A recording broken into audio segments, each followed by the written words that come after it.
Aguilar García, Presente, doctora. levantó la mano.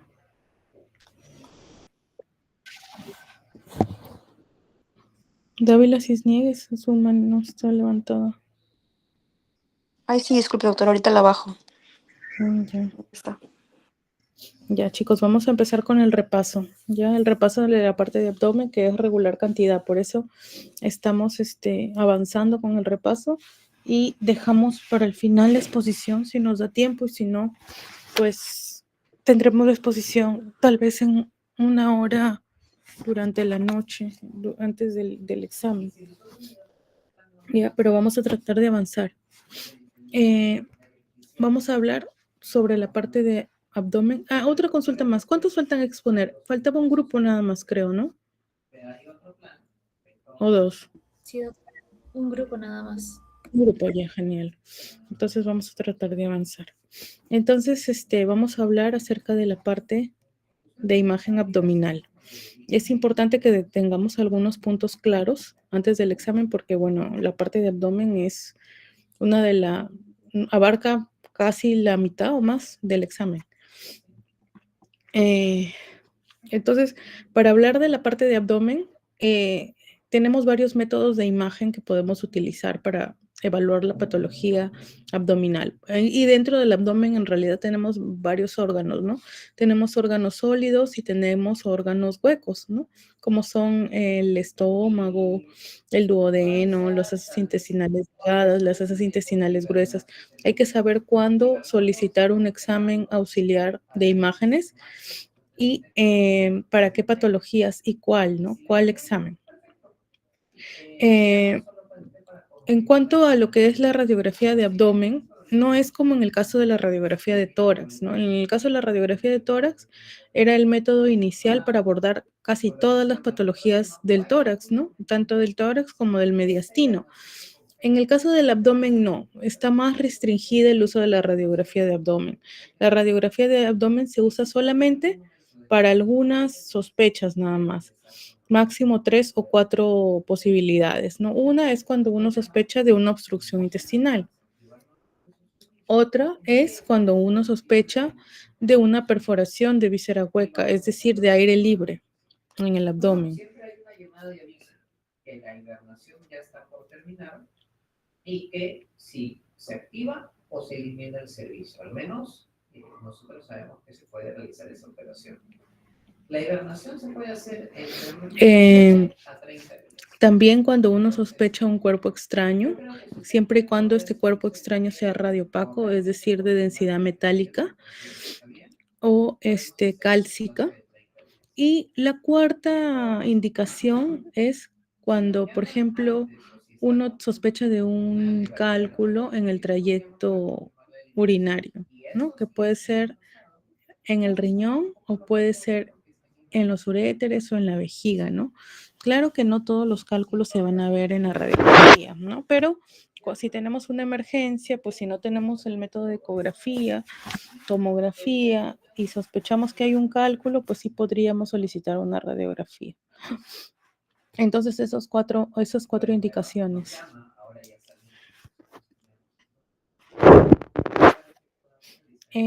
Como se habrán dado cuenta, estas 4 opciones mayormente se ven en la emergencia, ¿no? La obstrucción intestinal, la perforación intestinal y la sospecha de cuerpo extraño. Y la otra, que es la presencia de algún cálculo, también se puede ver en la emergencia o no necesariamente, ¿no? Pero la mayoría de indicaciones del uso de una radiografía abdominal es en patología de urgencia, ¿no? En estas indicaciones específicas, no en todas.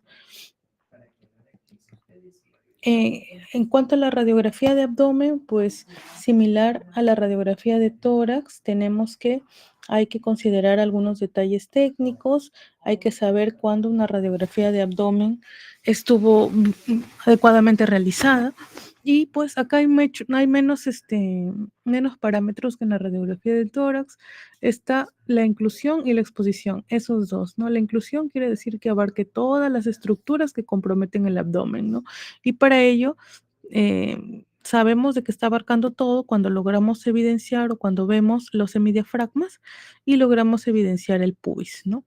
Y a los costados tenemos los flancos, bueno, la pared abdominal. Entonces, cuando vemos todas esas estructuras, tenemos en claro de que está abarcando todo el contenido abdominal y que la radiografía contiene lo indispensable, ¿no? Y en cuanto a la exposición, hay que ver que no esté sobreexpuesta, es decir, que no salga demasiado oscura o que no esté subexpuesta, es decir, que salga demasiado blanca, ¿no? Y ello nos damos cuenta observando la presencia de los cuerpos vertebrales, ¿no? De la columna vertebral. Entonces, con ello podemos darnos cuenta que una radiografía de abdomen está adecuadamente tomada.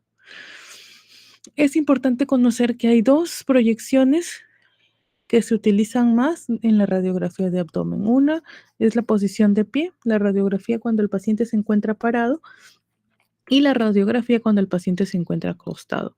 Si uno pide una radiografía de abdomen común y corriente, o solo pone RX de abdomen, le van a tomar solamente la radiografía con el paciente acostado, ¿no? Es importante que ustedes conozcan que la radiografía con el paciente de pie es indispensable para observar niveles hidroaéreos y ellos los vamos a ver en los casos de obstrucción intestinal y también en los casos de aire libre, o sea, de neumoperitoneo. Entonces, si es que uno sospecha de obstrucción intestinal o si es que uno sospecha de neumoperitoneo, obligatoriamente tiene que colocar la radiografía en bipedestación, en posición de pie. Entonces, no basta solo con colocar RX de abdomen si es que uno está sospechando de obstrucción, porque no va a salir la radiografía de pie y por tanto no se podrían ver los niveles hidroaéreos y no se podría descartar la obstrucción. Si ustedes sospechan de obstrucción y sospechan de neumoperitoneo, obligatoriamente tienen que colocar que sea una radiografía de abdomen tanto de pie como de cúbito. Entonces tienen que colocar ahí en la indicación obligatoriamente que también salga la posición de pie. Entonces, en paciente de cúbito no se va a ver los niveles hidroaéreos, ¿no? Solamente vamos a ver la distribución del gas nada más. En cambio, cuando el paciente está parado, ahí ya sale el nivel aire líquido, ¿no? Por ejemplo, acá tenemos estas dos imágenes.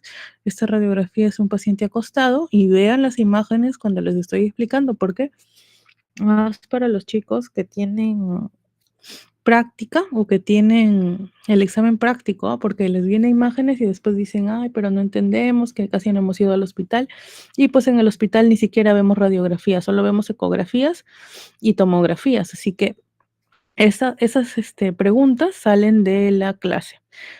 Entonces, acá tenemos un paciente, ¿no? Tenemos una radiografía de abdomen de un paciente que se encuentra acostado, ¿no? Lo que vemos es que hay bastante aire en las asas intestinales, ¿no? Es lo único que vemos y que la mayoría del aire se encuentra en las asas intestinales delgadas, ¿no? Que comprometen el centro, por decir, del abdomen, ¿no? Entonces, si uno clínicamente sospecha de una obstrucción intestinal, con esta radiografía va a salir solamente que hay distensión de asas, nada más. No van a salir los niveles hidroaéreos y por tanto no podríamos saber si es que hay una obstrucción intestinal. Pero miren, si a este mismo paciente lo colocan de pie, acá ya aparecen todos los niveles hidroaéreos. Entonces sí había una obstrucción, ¿no? Acá no sabemos. Igual en esta radiografía de abajo, acá está con el paciente acostado, vemos el aire nada más, como burbujas, no vemos niveles hidroaéreos, ¿no? En cambio acá ya con el paciente de pie ya logramos evidenciar los niveles hidroaéreos. No olvidarnos de que es importante conocer la topografía abdominal, esto lo ven en anatomía, nada más la primera, la segunda clase, ya están viendo topografía abdominal, ¿no? Que consta en evidenciar los 9 cuadrantes o al menos los 4 cuadrantes más importantes, ¿no? Si lo dividimos la radiografía de abdomen en 4, ¿no? Cuando 2 líneas pasan a través del ombligo, pues vamos a tener un cuadrante superior derecho, superior izquierdo, cuadrante inferior derecho, cuadrante inferior izquierdo. Y si lo dividimos en 9, que ya ustedes conocen los reparos, vamos a tener el hipocondrio derecho, el epigastro, el hipocondrio izquierdo, etcétera, ¿no? ¿Para qué es importante? Porque en cada uno de estos cuadrantes o regiones vamos a poder saber que tenemos órganos que se ubican ahí, ¿no? Entonces, cuando hay alguna alteración en la radiografía a ese nivel, a nivel de esa región o de ese cuadrante, podemos sospechar cuál es el órgano que está afectado, ya que ya saben de que en una radiografía los órganos sólidos pues no necesariamente se van a ver adecuadamente, ¿no?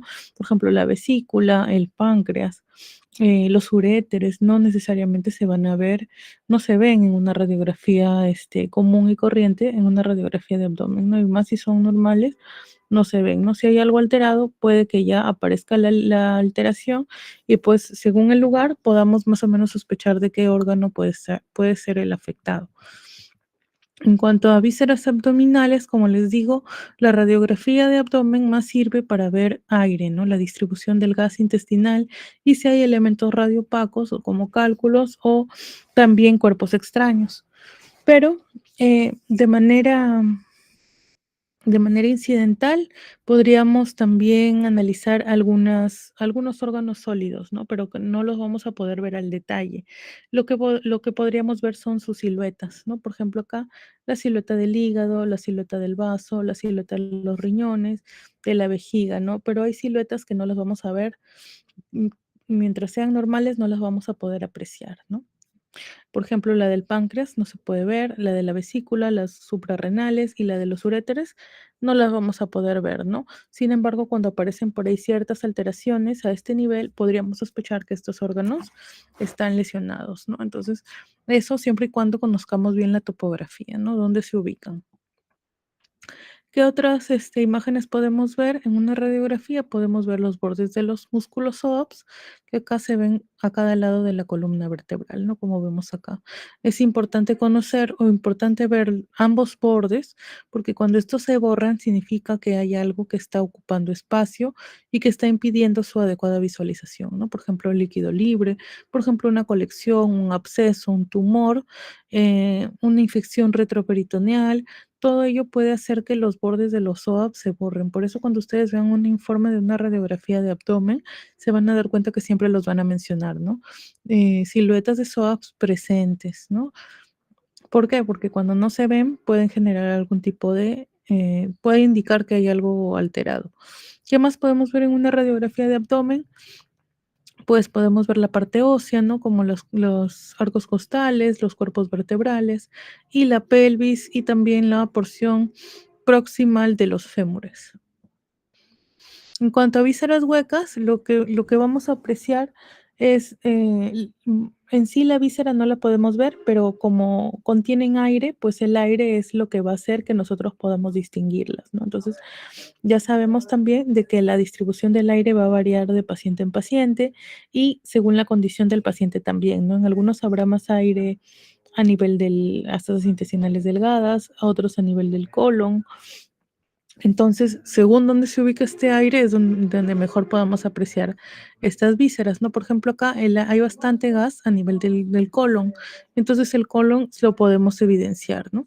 Acá un poco del estómago también, ¿no? Entonces acá está más o menos la proyección, ¿no? Con estas imágenes para que ustedes puedan lograr comparar ambas y darse cuenta, ¿no? Que acá, esta de acá, esta imagen radiolúcida corresponde al aire gástrico y por lo tanto está dibujando la silueta del estómago.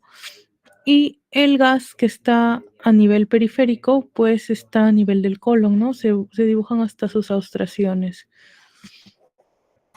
También podemos ver, aparte miren acá el estómago, acá tenemos lo que es ya un poco de aire en el duodeno y vemos también algunas heces intestinales delgadas, ¿no? Las heces intestinales delgadas generalmente se aprecian, ¿no? De manera normal, las vamos a ver en 2 a 3 heces intestinales o en 2 a 3 porciones del intestino delgado y no las vamos a ver dilatadas, ¿no? Esto es cuando es normal la radiografía. Para decir que no hay dilatación, las heces intestinales delgadas deben de medir menos de 2.5 centímetros, ¿no? Más de 3 centímetros ya indica dilatación. Después, hay que darnos cuenta también la diferencia entre lo que es el intestino delgado del intestino grueso, ¿no? Ya sabemos que el intestino grueso normalmente se encuentra en la periferia, ¿no? Entonces, cuando veamos gas periférico, vamos a sospechar, podríamos decir así, de que este gas está ubicado en el colon, ¿no? Mientras que cuando el gas es central, en el intestino delgado.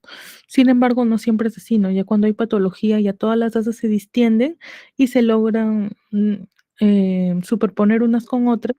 Y ahí hay que tener en cuenta otras características para poder diferenciar cuando es una asa delgada y cuando se trata de una asa gruesa, ¿no? Cuando ya hay dilatación, es decir, cuando hay mucho gas en una asa intestinal, si por ejemplo vamos a ver estas líneas radiopacas, ¿no? Podemos confundirlas con las austraciones del colon, ¿no? Sin embargo, se tratan de las válvulas conniventes del intestino delgado. ¿Cómo las podremos diferenciar? Pues porque las válvulas conniventes, las líneas van de pared a pared sin perder o sin interrumpirse, ¿no? Mientras que cuando están en el colon, estas líneas corresponden a las austras, pues llegan a cierto punto y luego se pierden, ¿no? Llegan a cierto punto y luego desaparecen. Entonces, así es como diferenciamos una asa delgada de una asa gruesa cuando está dilatada. Siempre tener en cuenta que en las asas intestinales lo normal es hasta menos de 3 centímetros, ¿no? Para decir que no hay dilatación, y más de 3 centímetros que ya hay dilatación. En el colon va a variar según la porción del colon de que se trate. Mientras más cercano sea, mientras más cerca al ciego, va a ser más grande la dilatación normal, ¿no? Y mientras más distal, o sea, a nivel del sigmoides va a ser menos el grosor normal del colon, ¿no? Entonces, a nivel del ciego, aceptamos de manera normal con que hasta 10 centímetros puede ser no patológico, ¿no? El ascendente 8 y el descendente y el recto sigmoides, pues 6.5, ¿no? Como valor normal para decir que no hay dilatación, menos de 6.5, ¿no? Más de estos valores que estoy mencionando ya podrían indicar dilatación. Entonces, vamos a ver que el aire normal se puede ubicar de distintas formas, ¿no? Podemos ubicar más en las asas intestinales gruesas, más en las asas intestinales delgadas, ¿no? Pero, ¿cómo podemos diferenciar de que un patrón está normal de otro, ¿no? Por lo que ya les he mencionado. Uno, la dilatación, ¿no? Otra, la presencia de válvulas conniventes también en las asas intestinales delgadas y la ausencia tal vez completa del gas intestinal, ¿no? Esto también puede llevarnos a pensar de que hay algún tipo de patología. Ahora, también hay que tener en cuenta algunas líneas grasas, como las vemos acá, que son radiolúcidas. Ya saben que la grasa en radiografía se ve radiolúcida. Siempre deben de estar muy cercana al gas del colon, ¿no? Acá tenemos un patrón moteado que es típico de las heces, ¿no? En el colon. Entonces, cuando hay patrón moteado, significa que hay heces en el colon.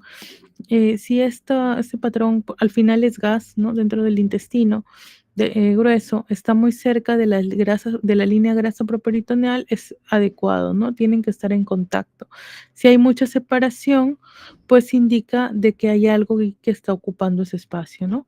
Por ejemplo, acá, ¿no? Aquí está la línea grasa properitoneal y el gas de los intestinos está muy distante, ¿no? Entonces acá hay algo, ¿no? En este caso era líquido, ¿no? Es un paciente con ascitis.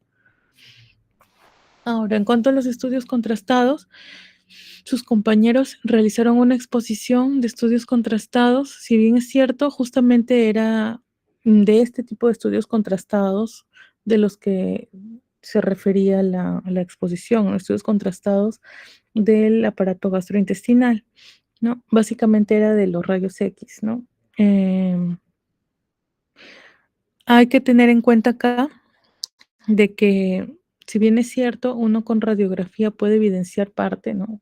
Con ecografía también, tomografía, resonancia, tenemos muchos métodos para evidenciar ciertos órganos del tracto gastrointestinal, pues los órganos huecos pueden ser difíciles de ver ya en ecografía, en tomografía y incluso en resonancia magnética, ¿no? En rayos X podemos verlos siempre y cuando estén llenos de aire, y aún así no los vamos a poder ver en su totalidad, ¿no? Tendría que estar todo el tubo digestivo lleno de aire para poder evaluarlo. Entonces, eh, una de las formas de evaluación del tubo digestivo, o sea, del componente de los órganos huecos, es mediante los estudios radiográficos contrastados, ¿no?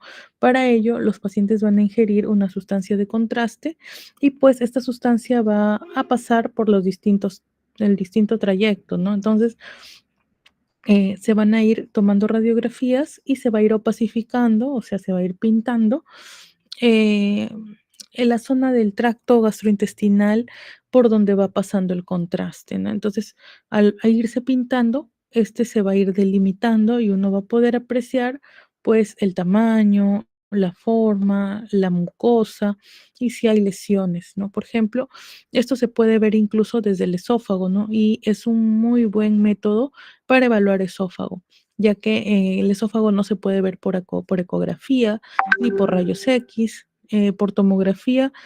Es un poco difícil de evaluar porque generalmente está colapsado y por resonancia magnética tampoco se puede evaluar bien el esófago.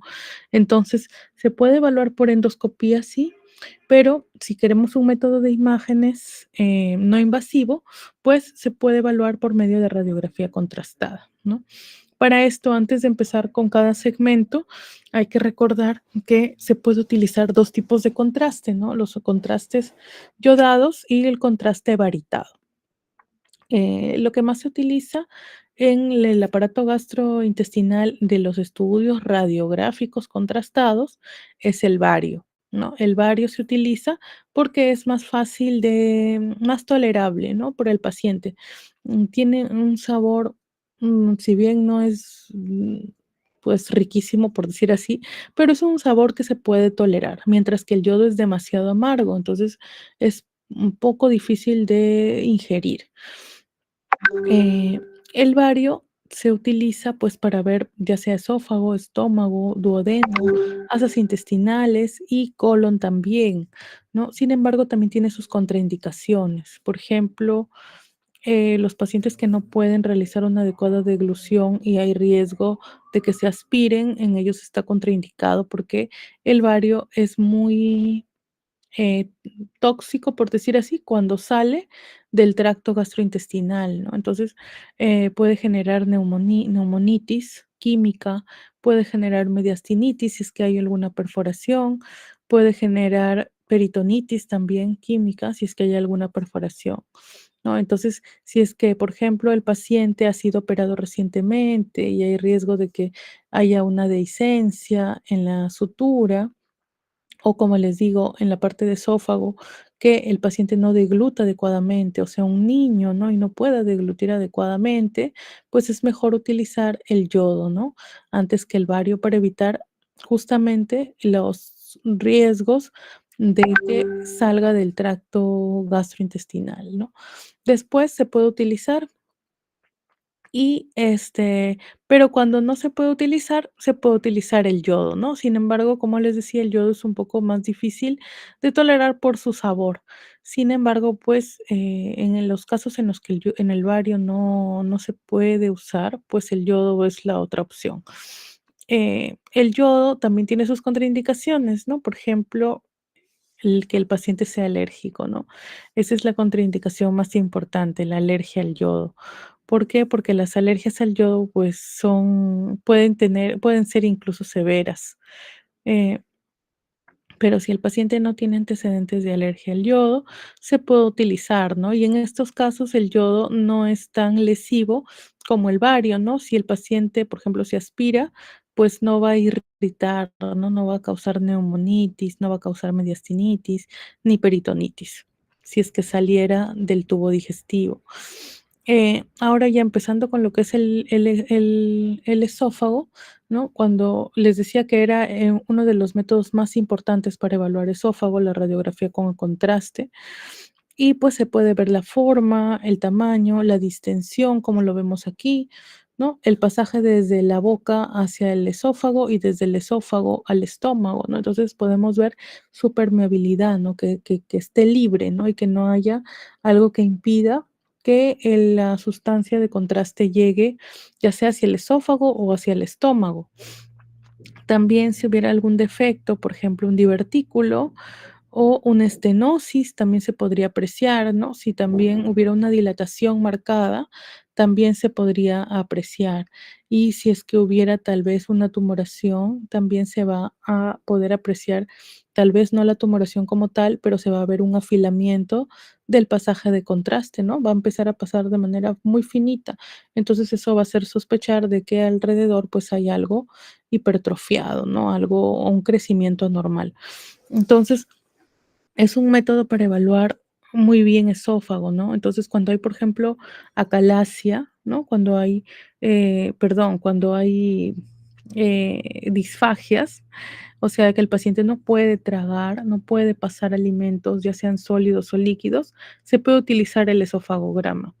Ahora, en los casos hay algunas patologías frecuentes, ¿no? Que podemos ver, por ejemplo, la acalasia, como les mencionaba. Acá, pues, hay lo que vamos a apreciar es un marcado afilamiento de la parte distal de lo que es el esófago, ¿no? Se va a ir afilando y la parte superior al afilamiento se va a dilatar, ¿no? Entonces, a esto va a tener un signo que se le conoce como el signo del pico de pájaro o el signo de la punta del lápiz o de la cola de ratón, ¿no? Entonces, estos signos se van a apreciar en acalasia, ¿no? Y también hay otra patología frecuente que es cuando hay una exagerada motilidad del esófago, ¿no? Entonces, cuando hay una exagerada motilidad, el contenido alimenticio va a pasar muy rápido, pero el esófago se va a contraer de manera rápida también y puede generar disconfort, dolor, ¿no? Entonces, aquí lo que vamos a ver es un signo también que se le llama esófago en sacacorchos. Hay otras patologías como por ejemplo los divertículos, ¿no? En el esófago hay un divertículo que se puede apreciar, perdón un momento, que mucho suena el WhatsApp, es el que creo que está sonando.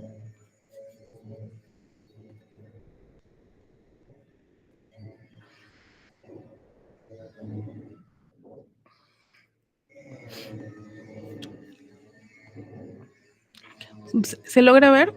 ¿Se logra ver mi pantalla? ¿O ya no? Sí se ve, doctora. Ya, entonces, como les decía, hay un divertículo que es frecuente apreciar en el esófago, que es el divertículo de Zenker, ¿no? Que es que en una zona de la pared se abre como un orificio, ¿no? Y la pared va a protruir, ¿no? Y se va a formar como un saco. Ese saco es el divertículo y en el esófago el divertículo de Zenker, que es uno de los más comunes, se ubica a nivel superior y posterior, ¿no? En la zona superior del esófago y la pared posterior. ¿Por qué les digo esto? Porque si, por ejemplo, ustedes saben, ¿no? De que algún paciente pueda tener la presencia de alguna imagen sacular o diverticular a nivel del esófago superior y en su aspecto posterior, pues ya van a tener en cuenta que es el divertículo de Zenker, ¿no? Porque hay otro tipo de divertículos que también se pueden apreciar en el esófago. Otras patologías son las fístulas, ¿no? Hay fístulas que se forman o que pueden los recién nacidos tener, ¿no? Por ejemplo, las fístulas esófago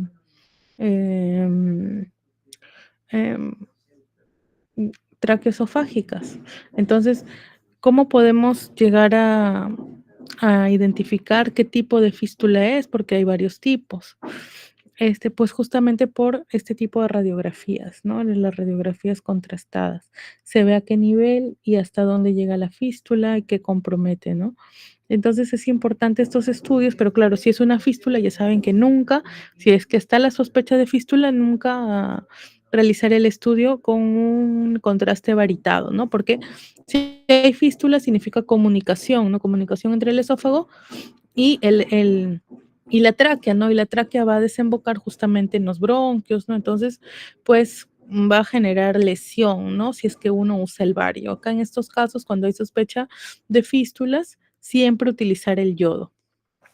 Luego el contraste va a pasar, ¿no? Y llega hacia lo que es el estómago, ¿no? El estómago, pues mire, se puede apreciar así, aunque en estos casos se puede utilizar el doble contraste que se le llama para que se vea una zona radiolúcida y otra zona radiopaca, ¿no? La zona radiolúcida es aire, ¿no? Por tanto, para este tipo de exámenes de doble contraste se utiliza también aire, ¿no? ¿Cómo vamos a hacer que el paciente ingiera aire? Eso es un poco difícil, pero sé que se les da al paciente, se les da sal de Andrews, por ejemplo, ¿no? Para que genere burbujas de gas y pues se pueda distender el estómago y el contraste pueda impregnarse en las paredes, ¿no? Y también en los pliegues. Entonces así es como más o menos uno puede apreciar la forma del estómago, las paredes, los pliegues mucosos, ¿no? Sin embargo, se usa con menos frecuencia para evaluar estómago porque hay otros métodos, ¿no? Como es la endoscopía y como es tal vez, ¿no? La tomografía en las que se puede evaluar un poco mejor el estómago. Sin embargo, pues antiguamente se utilizaba bastante este método, ¿no? ¿Qué nos permitía apreciar? Tumoraciones, nos permitía apreciar pólipos, nos permitía apreciar úlceras también. Después el contraste pasa y llega al duodeno, ¿no? En el duodeno se pueden apreciar sus 4 porciones. Perdón, este es un esofagograma. También en el esofagograma se puede ver reflujo, ¿no? Cuando el contraste se regresa, ya está en el estómago y se regresa hacia el esófago. Reflujo gastroesofágico. Y vemos el duodeno y luego vemos las asas intestinales, tanto el yeyunum como el ilion. A todo esto, ¿no? Desde que el contraste pasa por el duodeno, llega al yeyuno y luego va al ilion, se le llama tránsito intestinal, ¿no? Es decir, cómo el contraste llega desde el duodeno, pasa por todas las asas intestinales hasta llegar al colon. Una vez que llega al ciego, ahí se acaba el estudio. Y así es más o menos como vamos a ver un estudio de tránsito intestinal, ¿no? Va pasando el contraste hacia el yeyuno y el yeyuno típicamente tiene un aspecto emplumado, se le llama como plumas, porque tiene bastantes válvulas conniventes, que son las líneas que vemos aquí. El ilion ya tiene menos válvulas conniventes, por eso el contraste está más, opacifica casi toda la luz de estas asas intestinales. ¿Qué podemos apreciar acá? Generalmente el yeyuno, pues lo vamos a ver en la zona superior izquierda, ¿no? Del paciente y el ilion en la zona inferior derecha del paciente, ¿no? Entonces, acá podemos ver, por ejemplo, si es que hubieran lesiones inflamatorias, si es que hubieran también lesiones de estenosis que no dejaran pasar el contraste, lesiones diverticulares también. Y también el tránsito intestinal ayuda para ver el tiempo en que logra pasar el contenido alimenticio, por decir así, en que logra llegar desde lo que es el duodeno hasta el colon, ¿no? Entonces, hay patologías en las que se altera el tránsito intestinal, ¿no? Hay tránsito intestinal acelerado y hay tránsito intestinal retardado, ¿no? Entonces, aquí podemos apreciarlo en este tipo de estudios. Acá tenemos un estudio, pero de una tomografía, en la cual también el paciente ha ingerido contraste, también se pueden apreciar las asas intestinales, ¿no? Sin embargo, acá pues el estudio de la tomografía es único, ¿no? Se realiza una sola tomografía y se ve lo que pintó, mientras que en la radiografía de tránsito intestinal se va viendo por etapas, ¿no? Se toma uno al minuto 0, luego a los 10 minutos a 15 minutos, luego a la media hora, luego a la hora, luego a las 3 horas y así hasta ver que el contraste llegue al colon, ¿no? Entonces ahí podemos ver más o menos en cuánto tiempo llegó. Ahora, los otros tipos de estudio contrastado son los del colon, ¿no? Como les decía, se puede hacer estudio contrastado por rayos X desde el esófago hasta el colon. Sin embargo, hasta las asas intestinales delgadas, el contraste es ingerido. A nivel del colon, ya el contraste se inyecta por enema, o sea, por vía rectal. Y acá también es a doble contraste. Si bien es cierto en el estómago, uno ingería sal de Andrews, como les dije, ¿no? Para que el gas haga el efecto del otro doble contraste, ¿no? Que es aire y el contraste radiopaco. Acá en el colon, pues se utiliza aire, pero se insufla, ¿no? Por medio de jeringas llenas de aire, pues uno realiza la colocación de aire a través de lo que es el recto. Y a su vez el contraste también se ingresa por el recto, ¿no? Por medio de un enema. Por eso se le llama colon por enema. ¿Cómo es?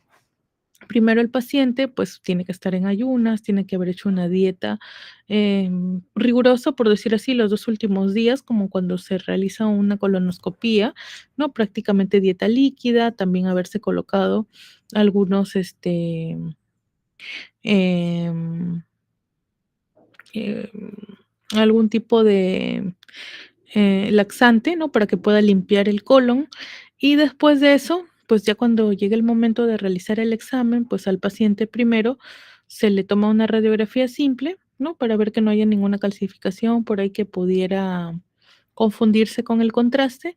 Y después se le inyecta por vía rectal el contraste, ¿no? Que puede ser bario o puede ser yodo, mayormente es bario. Se le inyecta al paciente, se hace que dé vueltas, ¿no? Como pollito a la brasa se dice, ¿no? El paciente acostado en la camilla gira sobre sí mismo. ¿Para qué? Para que el contraste llegue por todo el colon, ¿no? Una vez que ha llegado por todo el colon, se hace que el paciente vaya y elimine, ¿no? El excedente del contraste y luego se inyecta aire. Entonces, cuando se inyecta aire va a quedar más o menos esta imagen, ¿no? En la cual se van a ver prácticamente el aire dentro del colon, pero las paredes del colon van a estar pintadas por el contraste y eso va a permitir ver su forma, su distensión y si hay imágenes, ya sean por adición, que se le llaman cuando son imágenes radiopacas anormales, o por sustracción, cuando más bien no vemos alguna área, ¿no? Cuando no logramos ver una área. Entonces, por ejemplo, acá tenemos el colon, el ciego, el colon ascendente, el transverso, el colon descendente, el sigmoides y el recto, ¿no? Incluso hasta el apéndice se logró pintar en este caso, ¿no? Igual acá tenemos el ciego, el colon ascendente, bueno, los ángulos hepáticos y esplénicos, el colon transverso, el colon descendente y el sigmoides. ¿Qué patologías podemos ver? Por ejemplo, podemos ver tumoraciones, ¿no? ¿Por qué? Porque vamos a encontrar un área donde el contraste pasa de manera filiforme, igual así como en el esófago, ¿no? Entonces aquí, cuando pasa así, de manera filiforme, o sea, de lo que normalmente está comprendiendo todo un espesor, luego se afila, ¿no? Y hay una área delgada por donde pasa el contraste y luego vuelve otra vez a una área normal. Entonces, acá este signo se le llama el signo de la mordida de manzana, ¿no? Entonces, cuando hay sospecha de una tumoración, pues, o un cáncer de colon, puede salir esta imagen, ¿no? Esta imagen de la mordida de manzana. Después, otras patologías que también se pide, para lo que se pide con bastante frecuencia el estudio de colon es para ver divertículos, ¿no? Los divertículos de colon que son comunes y que mayormente están en el sigmoides. Pueden aparecer en cualquier parte del colon, pero con mayor frecuencia se les ve en el sigmoides, ¿no? Entonces, cuando el divertículo no está complicado, ¿no? Y solamente está la sospecha de la presencia de divertículos, se le pide pues un colon por enema. Pero cuando ya hay el antecedente de divertículos, ¿no? Y viene el paciente con fiebre, con dolor en flanco izquierdo, y uno tiene la sospecha de diverticulitis, en esos casos ya no se pide un enema, un colon por enema, ¿no? Sino más bien se pide una tomografía. También hay la Colotac, ¿no? Que es para ver el colon de una manera virtual, se le llama así, a veces también se les llama colonoscopías virtuales por medio de la tomografía. Acá pues se utilizan las reconstrucciones en 3D, ¿no? Para evaluar el colon. Miren, por ejemplo, acá, por medio de una colonoscopía, el tumor, ¿no? y acá se puede apreciar de esta manera en una colonoscopia virtual, ¿no? Pero no se va a sustituir nunca por una colonoscopia. Ahora, eso fue en cuanto a radiografías especiales, es decir, a radiografías con las que se utiliza la sustancia de contraste. ¿Hasta aquí alguna pregunta para continuar?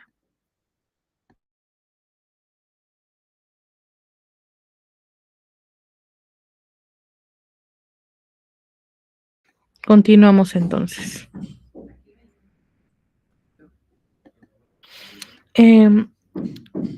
De manera incidental, como habíamos dicho, en una radiografía podemos ver las siluetas de los órganos, ¿no? Entonces, ya entrando a lo que es patología, en una radiografía simple podríamos ver el crecimiento de ciertos órganos, ¿no? Sólidos, como es el hígado, el vaso, tal vez el riñón.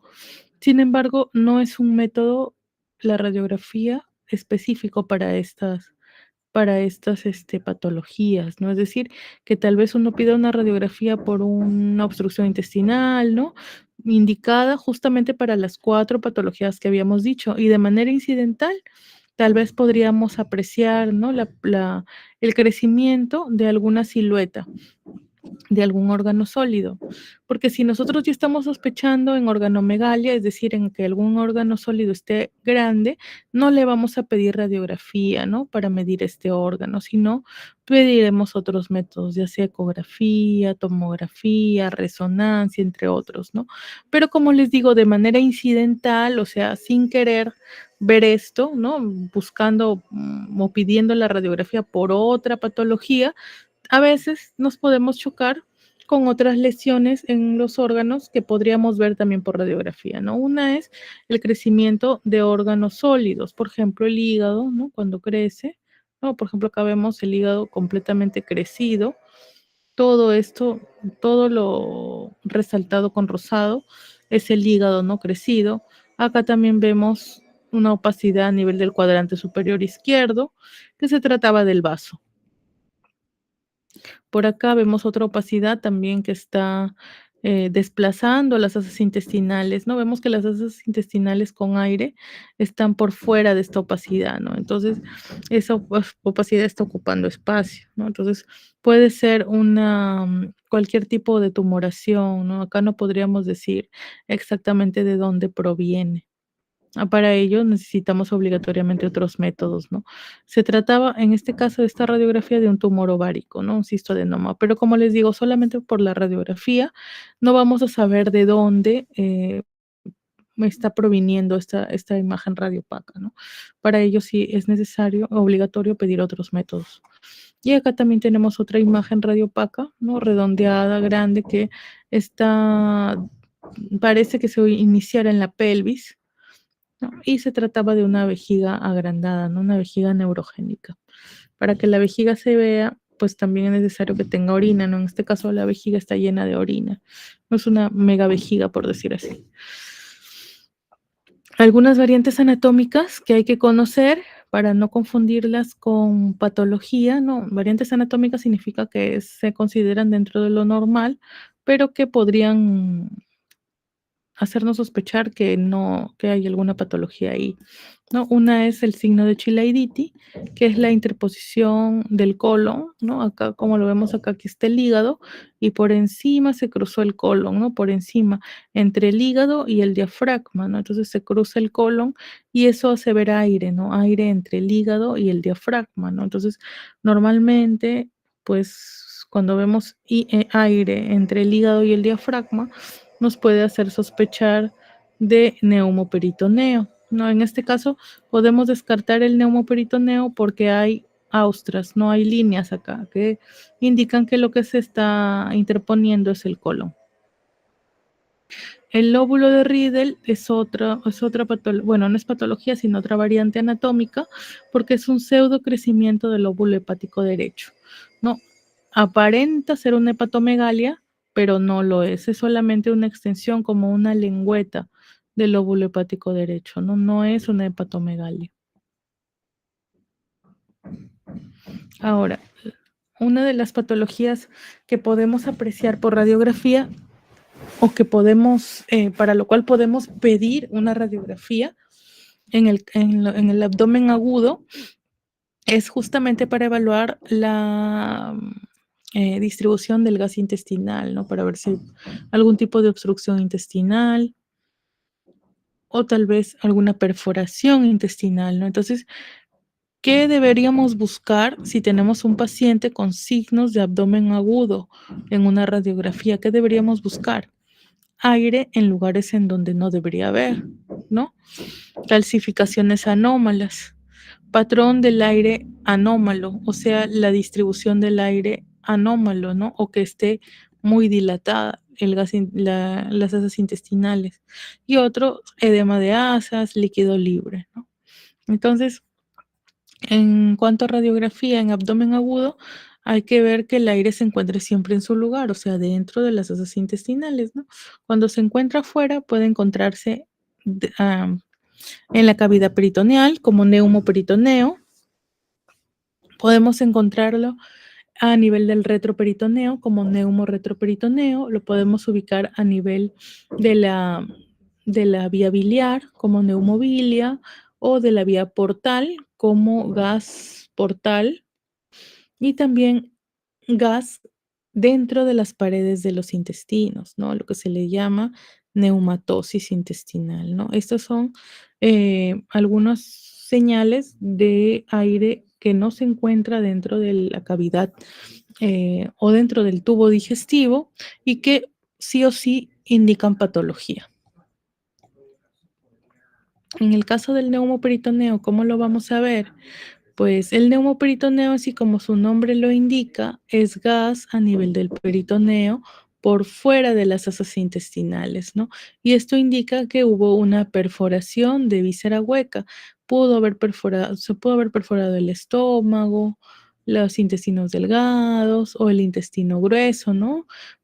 La causa puede ser, por ejemplo, una úlcera péptica perforada, el apéndice perforado, un divertículo perforado, o puede ser también posquirúrgico, ¿no? Que puede ser normal incluso hasta los 3 días posteriores a la operación.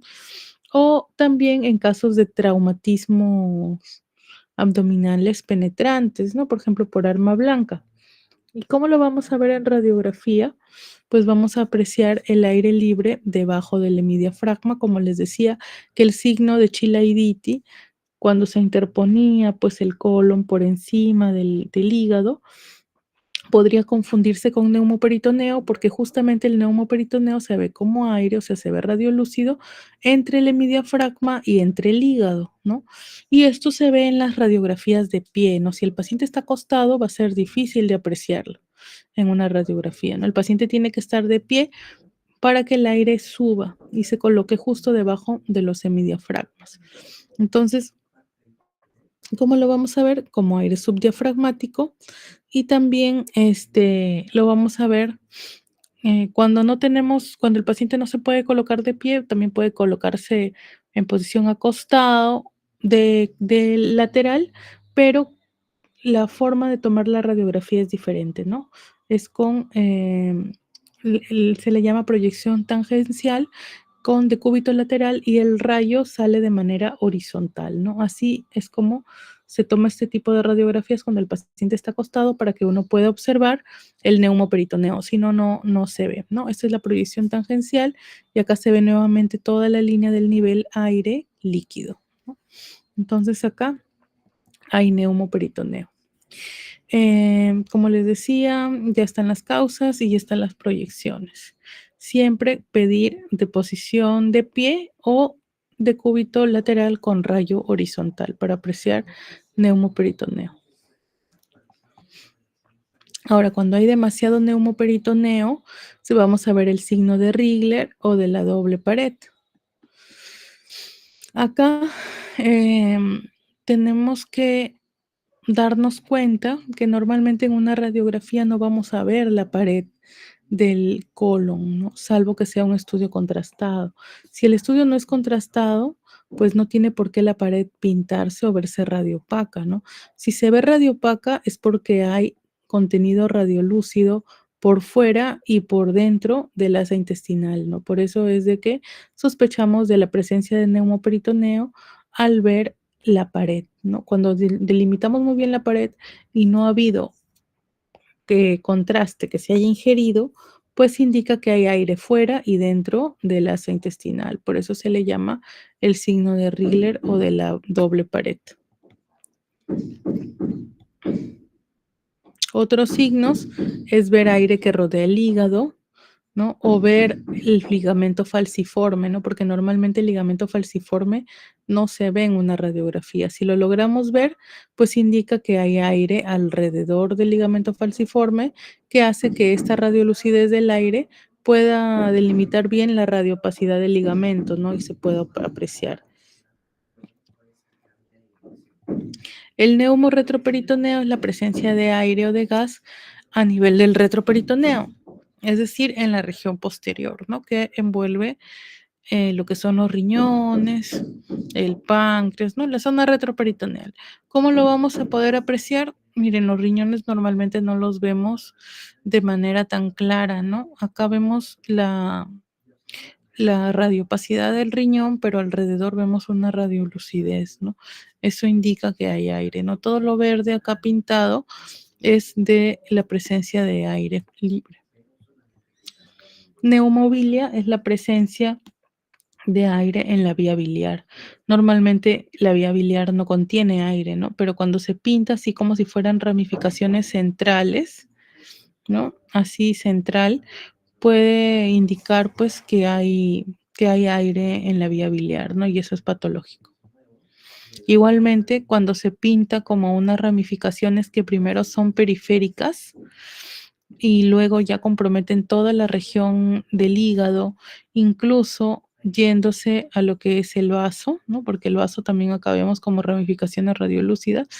Eso es gas, pero en la vía portal, ¿no? Eso también es algo grave, es algo muy serio, porque indica pues que puede haber una isquemia mesentérica, una enterocolitis necrotizante, una sepsis intraabdominal severa, ¿no? Entonces esas ramificaciones radiolúcidas primero son periféricas y luego centrales, indican gas en la vía portal. Y la neumatosis intestinal, que es la presencia de aire, pero dentro de la misma pared del intestino, ¿no? La pared del intestino es radiopaca, no se logra apreciar adecuadamente en una radiografía, ¿no? Pero cuando se logra apreciar, porque se ve radiolúcida, significa que hay aire dentro de la misma pared, ¿no? Y a esto se le llama neumatosis intestinal. Por ejemplo, acá lo vemos en la tomografía y vemos cómo la pared del intestino está hipodensa, ¿no? Entonces, eso no es normal, ¿no? Hay aire dentro de la pared. Entonces, eso se ve frecuentemente en enterocolitis necrotizante cuando la causa son niños, son recién nacidos prematuros, ¿no? Es una causa frecuente, ¿no? De la neumatosis intestinal de enterocolitis necrotizante en neonatos. En adultos de isquemia mesentérica, ¿no? Entonces, si hay neumatosis intestinal en un neonato, sospechamos de enterocolitis necrotizante. Pero si hay neumatosis intestinal en un adulto, sospechamos de isquemia mesentérica. Tampoco se olviden de eso. En niños, enterocolitis necrotizante y en adultos, isquemia mesentérica. Algunas calcificaciones que podríamos ver, o por ejemplo, los cálculos vesiculares cuando están calcificados, ¿no? No todos, es más, la mayoría no se ven porque son de colesterol. La vesícula en porcelana también, es decir, que la calcificación de las paredes de la vesícula, eso también lo podemos ver. También a nivel de los riñones, de los uréteres y de la vejiga, se pueden ver cálculos. En la región de la excavación pélvica se pueden ver miomas calcificados, tumores calcificados, flebolitos, que son como calcificaciones vasculares de las venas. En la región epigástrica podemos ver calcificaciones en el páncreas. En la región renal, no suprarrenal bilateral, pues puede haber calcificaciones adrenales. Y en el trayecto de los vasos retroperitoneales con arteriales podemos encontrar las la presencia de calcificaciones vasculares, ¿no? Calcificaciones arteriales. Algunas pueden ser consecuencia de aneurismas, ¿no? O placas de aterosclerosis. También a veces se ven los fetos, ¿no? O sea, cuando, por ejemplo, una madre no sabía que estaba gestando y se expuso a los rayos X, pues va a salir, ¿no? El esqueleto ahí del feto, que no es lo ideal, ¿no? Que no se debe ver y no se ve con frecuencia tampoco. Ahora acá, por ejemplo, tenemos algunos ejemplos. Acá hay unas imágenes redondas cálcicas, ¿no? Que se encuentran en la proyección del cuadrante superior derecho y acá se encontraban en la vesícula, ¿no? Acá tenemos otra, pero en la topografía renal, ¿no? Todo esto es el riñón derecho. Aquí este es un cálculo renal. Esta es la vesícula, que las paredes están calcificadas, que es una vesícula en porcelana. Por acá tenemos otra calcificación en el trayecto de lo que es el uréter derecho, ¿no? Es un cálculo ureteral. Y por acá tenemos calcificaciones a nivel del epigastrio que indican calcificaciones pancreáticas. Aquí ambas a nivel de las glándulas suprarrenales y aquí a nivel vesical. Acá tenemos algunas calcificaciones a nivel de la pared de la aorta con una imagen, pues, redondeada, ¿no? Que es el aneurisma. En tomografía se ve mejor lo que son los aneurismas, ¿no? Y las causas de rotura también. Acá, por ejemplo, el aneurisma está roto. Vemos una gran imagen hipodensa, ¿no? En la proyección de la aorta. Hay pequeñas calcificaciones en la pared y alrededor hay líquido, ¿no? Es sangre, ¿no? Es el aneurisma roto. Normalmente la aorta se ve de este tamaño y así pues es una aorta muy grande, ¿no? Acá también vemos una aorta muy grande. Es un aneurisma de aorta, mide más de 3 centímetros. Y vemos la luz que está hiperdensa porque hay contraste, pero en la periferia está hipodensa porque es un coágulo, ¿no? Es un gran coágulo de sangre que está rodeando a este aneurisma. Otras calcificaciones que son benignas o que son normales son los flebolitos, que son calcificaciones venosas, que normalmente se ven radiopacas con un centro radiolúcido, ¿no? Esos son los flebolitos. Podemos encontrar también miomas calcificados o las calcificaciones de los arcos costales que se ven mayormente en personas mayores. Ahora, otra patología o otros signos de patología es el edema de asas, ¿no? Cuando las asas intestinales, normalmente ya saben que la pared es delgada, mide menos de 3 milímetros, solamente se ve como una línea, pero cuando ya se ve más engrosada, pues podemos sospechar de un edema de asas. ¿Cómo vemos el engrosamiento? Porque se aprecian como unas regiones ondeadas, ¿no? Que forman el contenido aéreo. Entonces, estas imágenes ondeadas indica que la pared pues está gruesa, ¿no? Por eso es que se forman estas ondas. Y a eso se le llama la presencia de la impregnación de como si fueran digitiformes, ¿no? Como si fueran dedos a nivel de lo que es la pared de las asas intestinales.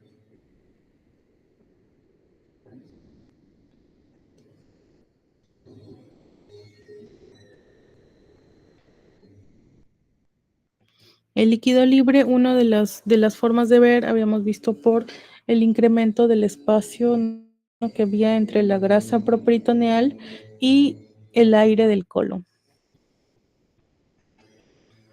Pero mejor lo vamos a ver en ecografía, ¿no? Y en tomografía, como una imagen anecogénica que rodea el hígado, que se encuentra entre el hígado y el riñón, o que está rodeando la vejiga, o en la pelvis, ¿no? Así se ve el líquido libre.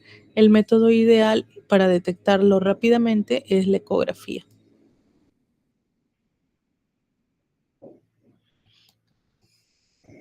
En tomografía, algunos signos: el engrosamiento de las asas intestinales, la estriación de la grasa normalmente se ve oscura, así como el tejido celular subcutáneo que tenemos acá, pero cuando ya cambia y se ve más densa, o sea, más hiperdensa, ya indica que hay cambios inflamatorios, ¿no? La presencia del líquido libre también es otra de las señales de que hay un abdomen agudo.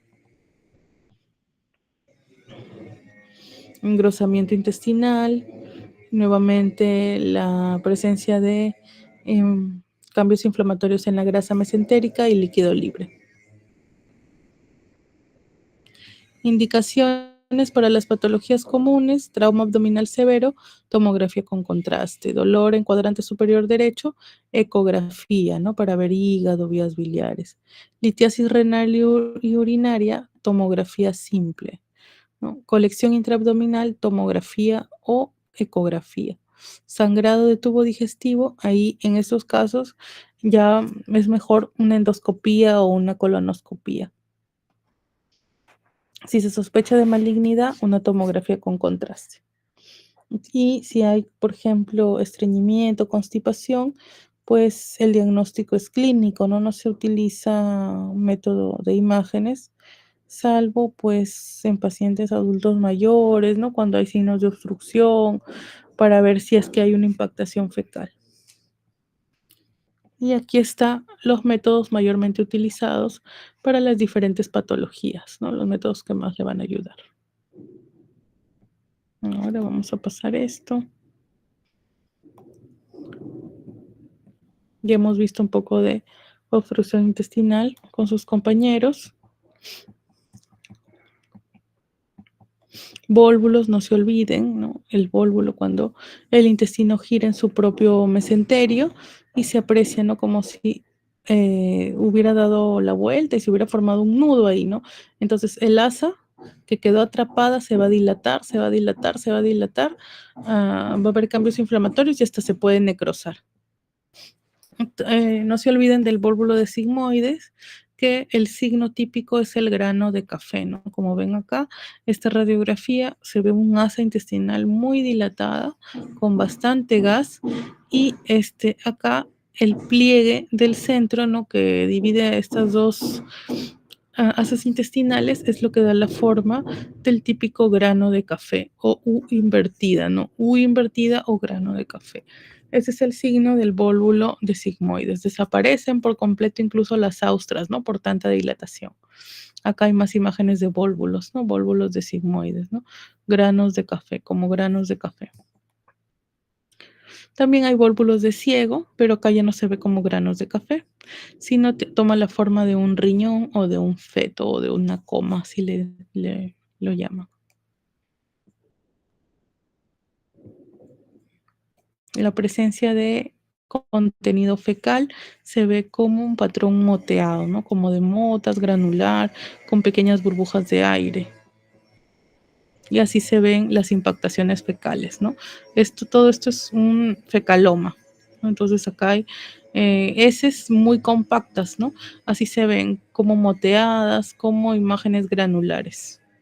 Y así se ve en una tomografía de la impactación fecal.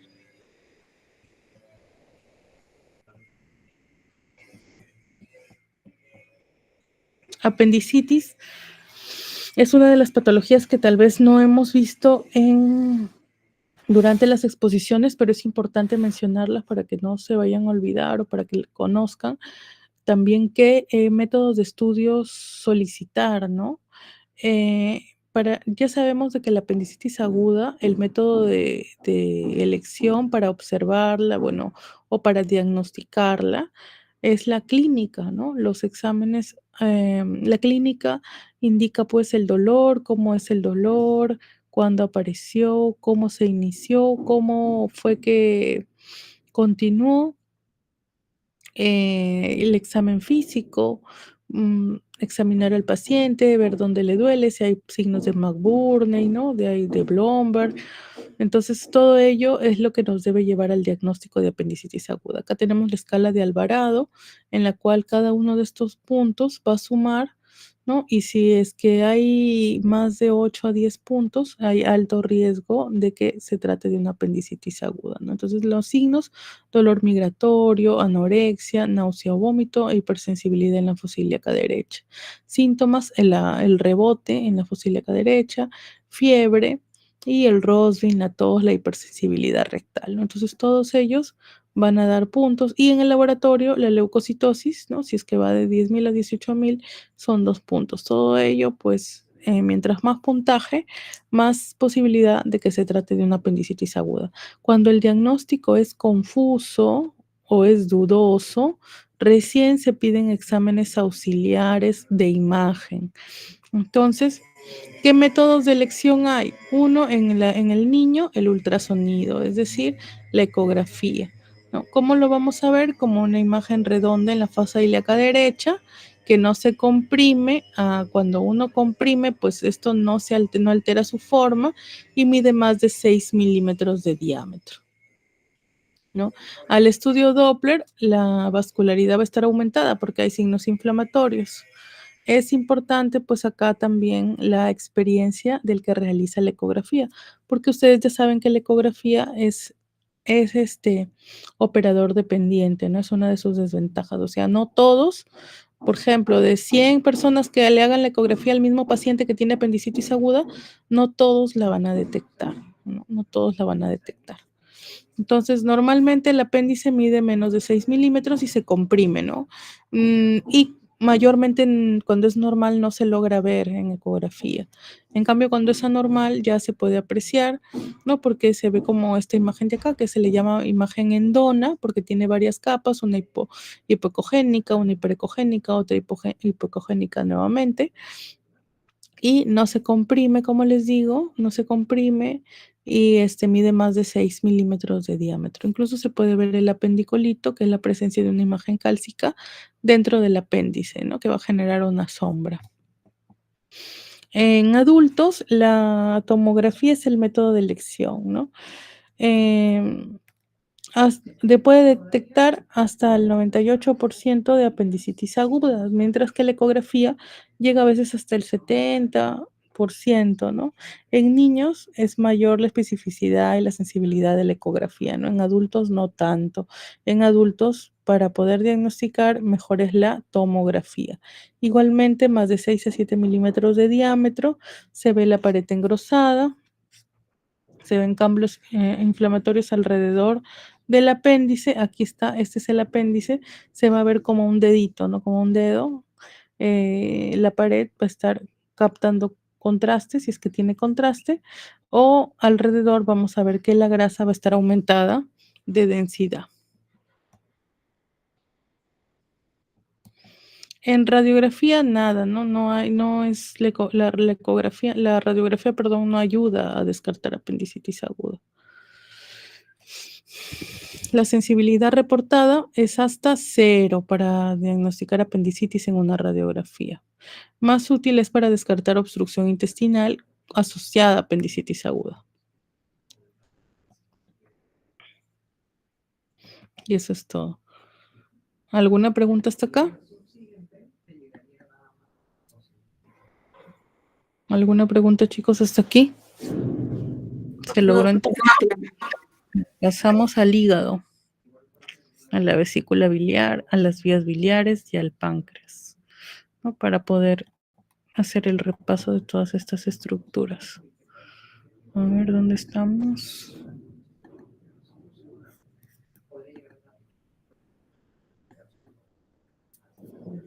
Entonces, rápidamente vamos a ver, ¿no? El hígado lo vamos a apreciar mejor, no en radiografía. Ya sabemos que la radiografía es más para vísceras huecas.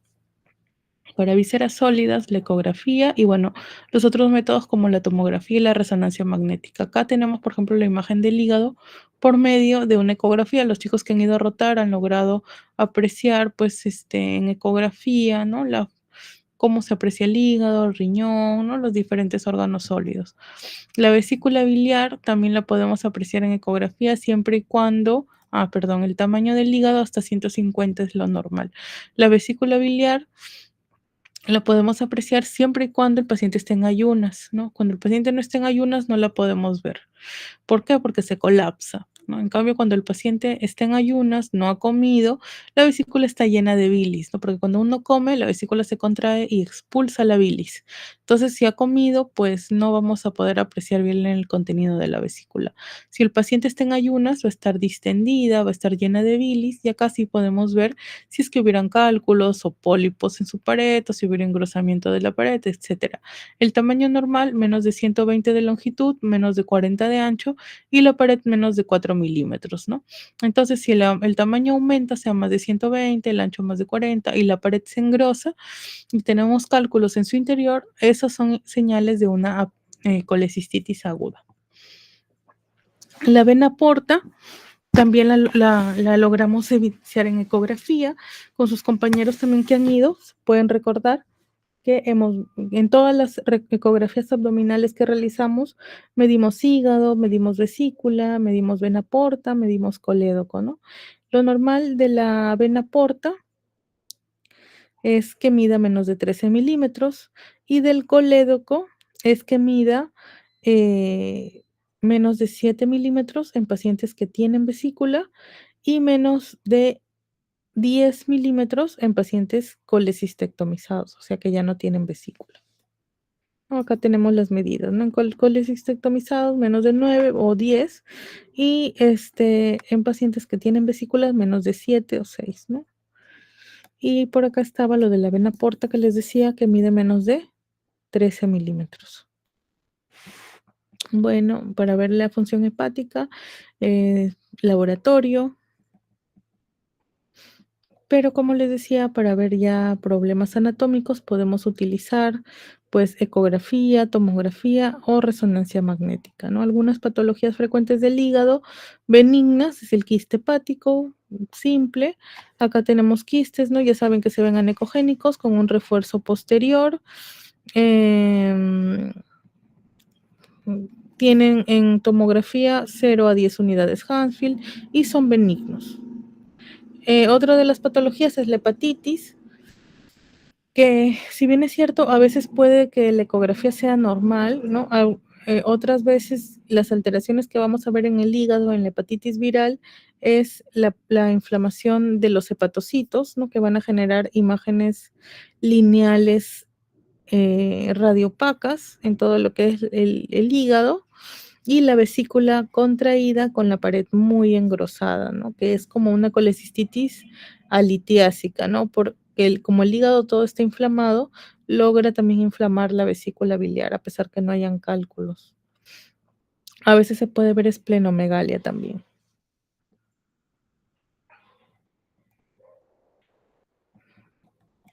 Los abscesos, como vemos acá, se pueden ver tanto en ecografía como imágenes heterogéneas, pero mayormente líquidas, o sea, anecogénicas, y también en tomografía como imágenes hipodensas que tienen realce de la pared.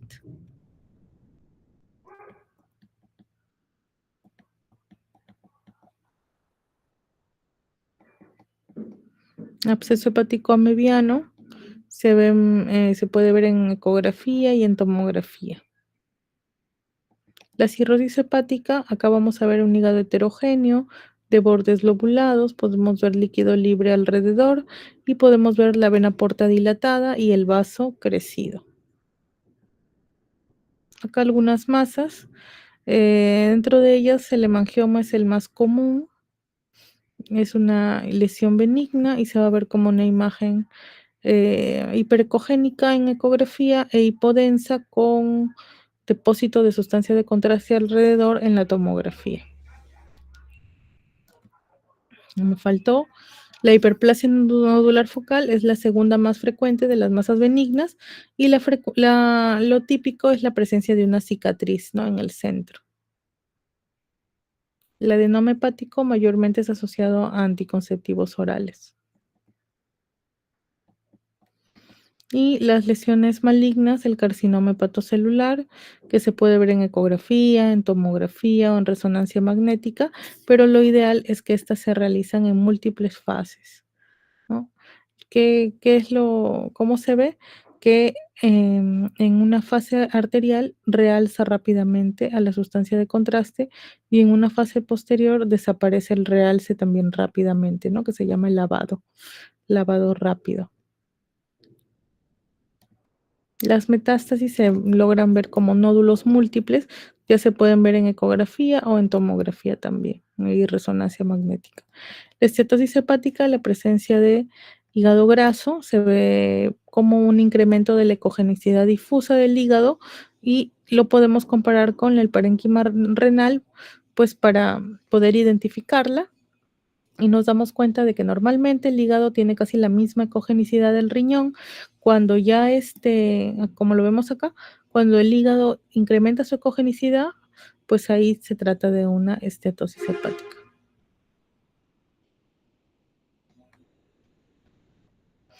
Ya saben que para ver la vesícula, el método ideal es la ecografía.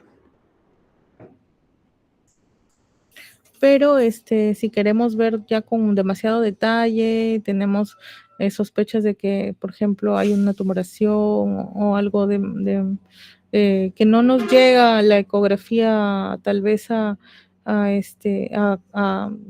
apaciguar, por decir así, todas las dudas que tenemos, podemos intentar también solicitar una resonancia magnética. Y de ellas, la colangioresonancia magnética es la que nos ayuda a evaluar mejor la vesícula biliar y toda la vía biliar. Por ejemplo, si hay tumoraciones a nivel de la vía biliar, si hay cálculos a nivel de la vía biliar también, ¿no? La colangioresonancia magnética es el método de elección. Entonces, por ejemplo, si hay cálculos en la vesícula, que ya los vamos a ver de aquí, el método ideal es la ecografía, ¿no? Pero si hay cálculos en la vía biliar, como es el colédoco, el método de elección es la resonancia magnética, la colangioresonancia magnética.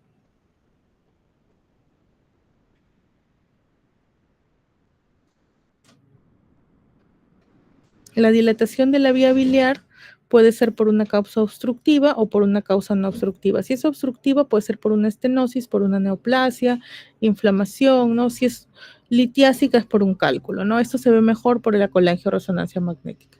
Y si es no obstructiva, la dilatación puede ser por quistes del colédoco, enfermedad de Caroli o las colangitis. Ahora, los cálculos de la vesícula, ya saben cómo se ven, hiperecogénicos con sombra, el método de elección es la ecografía, ¿no? Acá, ¿cómo sabemos que hay cálculos? Pues por estas imágenes, y la pared de la vesícula generalmente está de tamaño, es delgada, ¿no? Entonces, eso indica que solamente la patología son cálculos en la vesícula, o sea, es litiasis vesicular, ¿no? Como les digo, el método de elección, la ecografía. Ya cuando hay colecistitis, quiere decir de que hay una inflamación de la vesícula, ¿no? De que uno de estos cálculos está obstruyendo el cuello de la vesícula y está impidiendo que la bilis salga. Entonces la vesícula se distiende, se agranda y la pared se engrosa, mide más de 4 milímetros y los tamaños de la vesícula también aumentan, ¿no? Más de 120 de longitudinal y más de 40 de transversal, ¿no? Y si asociado a ello vemos los cálculos, pues pensamos en una colecistitis aguda litiásica.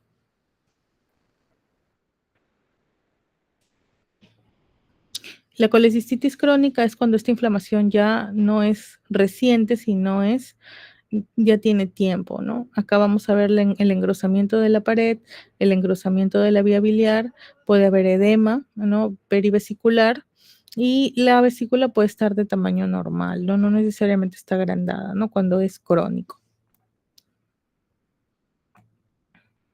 También hay casos de colecistitis alitiásica donde hay engrosamiento de la pared, cambios inflamatorios, pero no hay cálculos, ¿no? Y esto puede verse en pacientes graves, ¿no? Con traumas, con quemaduras, con sepsis, con ventilación a presión positiva, ¿no? O nutrición parenteral.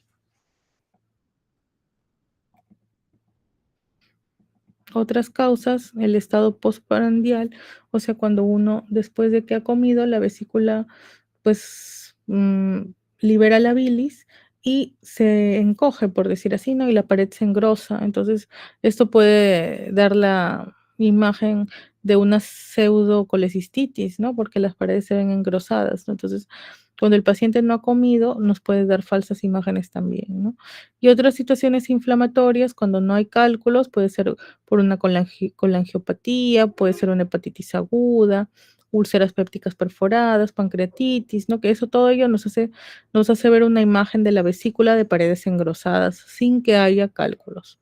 Otras enfermedades también sistémicas como la insuficiencia cardíaca congestiva, la insuficiencia renal, la cirrosis hepática, la hipoalbuminemia, entre otros.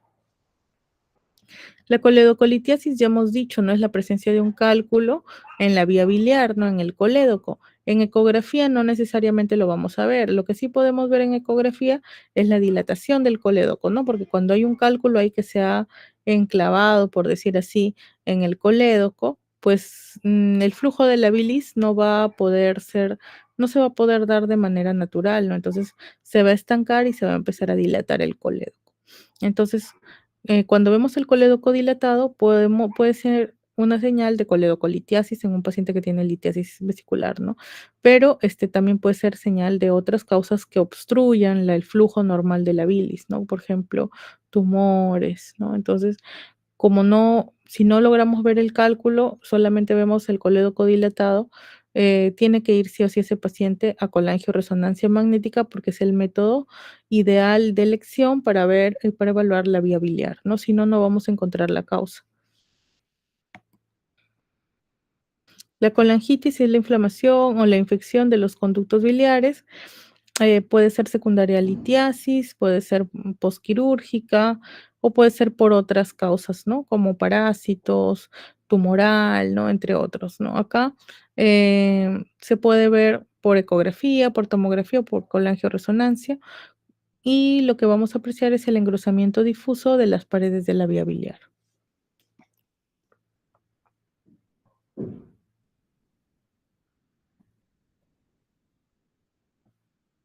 En cuanto al páncreas, ya hemos visto ya por medio de la exposición de sus compañeros la patología pancreática, las pancreatitis básicamente, ¿no? Y también por ahí vimos tumores de páncreas, no sé si con ustedes o con el otro grupo, solo hacer recordar que el estudio ideal para ver páncreas es la tomografía, ¿no? La ecografía, si bien es cierto, podemos evaluar parte del páncreas, a veces no lo vemos por completo, a veces podemos evaluar la mayor cantidad del páncreas, pero ofrece una baja sensibilidad y especificidad. En cambio, la tomografía y la resonancia ofrecen mayor sensibilidad y especificidad, siempre y cuando la tomografía sea con contraste. Sus medidas normales, la cabeza de 30, el cuerpo de 25 y la cola de 25. Y el Wirsung menor de 2 milímetros.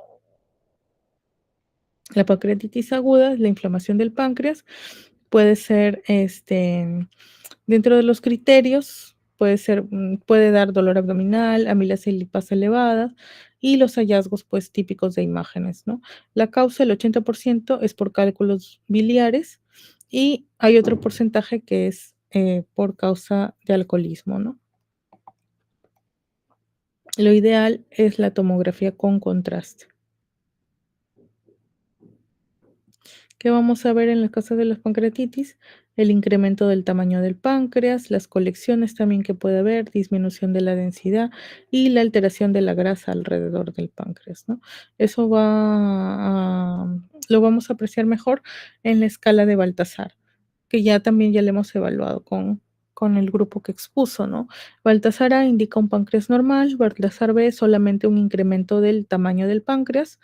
El Baltasar C, aparte del incremento del tamaño, hay inflamación de la grasa peripancreática. Baltasar D, hay una colección. Y el Baltasar E, hay más de 2 colecciones o una colección a distancia, ¿no? Como causa de la pancreatitis.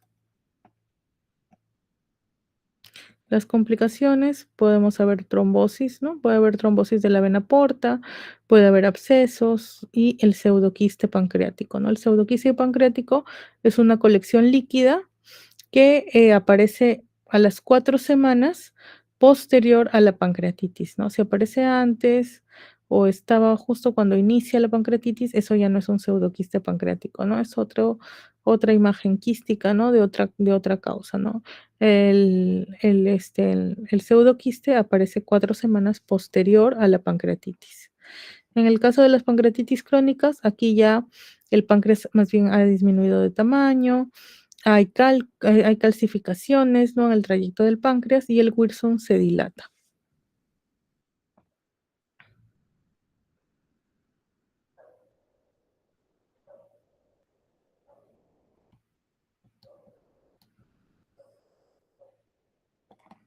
Eso ya eso no tanto.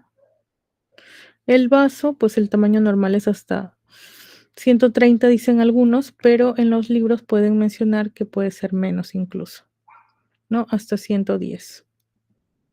¿No? El tamaño, pues, mayor de eso es una esplenomegalia. Y las causas de esplenomegalia, pues, son múltiples, ¿no? Una de ellas es la cirrosis hepática, otras son inflamaciones. Eso. ¿Hasta aquí alguna pregunta, chicos?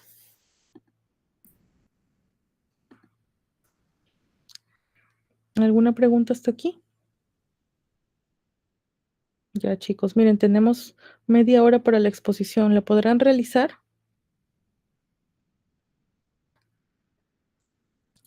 Para hacer de una vez el repaso de la exposición. Porque ese es otro tema que también va a venir en el examen. Doctora, disculpe, hay un compañero que me comentó que tiene examen a las 5 con la doctora Juliana, que es justamente del grupo que va a exponer. Uy, ya. O sea, por ende no podría realizarse la exposición. Ah, ¿no fue a las 4 el examen? Me dijeron que 3:50 me dijeron que era el examen. Sí, doctora, es por eso que mi compañero no va a poder ingresar. Que no habían ingresado porque si hubiera sabido que era a las 5, hubieran ingresado normal. Es que hay algunos compañeros que viven lejos, doctora, y habían comentado y habían justificado que no iban a poder asistir. Pero después estamos la mayoría. Hay 40 de 20, de 60, perdón. Pero solamente son 5 los que va a tomar. A ver. Igual también podría ser factible que tome de nuevo asistencia, por favor, porque hubieron algunos compañeros que sí estaban en la clase, pero tenían problemas con su audio. Ya. Voy a tomar nuevamente.